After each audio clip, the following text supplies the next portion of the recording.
Welcome back. This week, we're unveiling the second annual CNBC Disruptor 50 and looking at the startups that are shaking up the status quo, threatening public giants. And today, we're digging deep into ChargePoint. Before its CEO joins us on set, Julia Borston explains what this company does. Julia? ChargePoint wants to power the electric car revolution and put your traditional gas station out of business. The company started building a network of charging stations in 2007 and now has more than 17,000 places to charge cars on 4 continents and more than 2,600 customers to date, including Target, Whole Foods, Disney, and a number of regional and national parking service providers. ChargePoint sells its charging stations where drivers can plug in, plus cloud services for other companies' stations.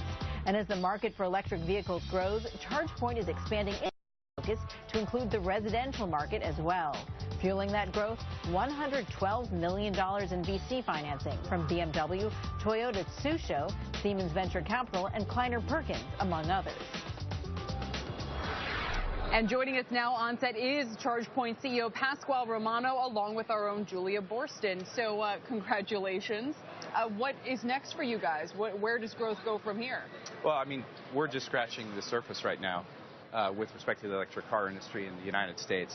So we've attempted to make a large beachhead in workplace and around town charging to incent people to buy electric vehicles. But the future for us is expanding into home charging, so we can round out our service to the driver and also expand greatly in long-haul fast chargers, so when people want to take long trips, they have the ability to fuel their car quickly. So these superchargers, this is the idea that you'd be able to drive across country and stop and quickly recharge your vehicle. How many of these do you have, and how many do you need to have in order for people to feel comfortable really investing in an electric vehicle? Yeah, that's a great question. We have about 83 right now that are on our network. We're adding them at a furious clip. It's a big focus for us. And it's surprisingly, in the United States, you don't need hundreds of thousands of these. You need on the order of tens of thousands of these to really get coverage on the highway systems that interconnect cities. For smaller battery vehicles, what we're also doing is we're taking advantage of a lot of our customer sites where we're going to be putting in smaller capacity fast chargers so you can get your Nissan Leaf to, say, Napa from San Francisco really easily. What's the potential impact of Elon Musk and Tesla opening up patents? Is that a potential accelerant for you and the business, or is it an inhibitor if people end up working on a different network?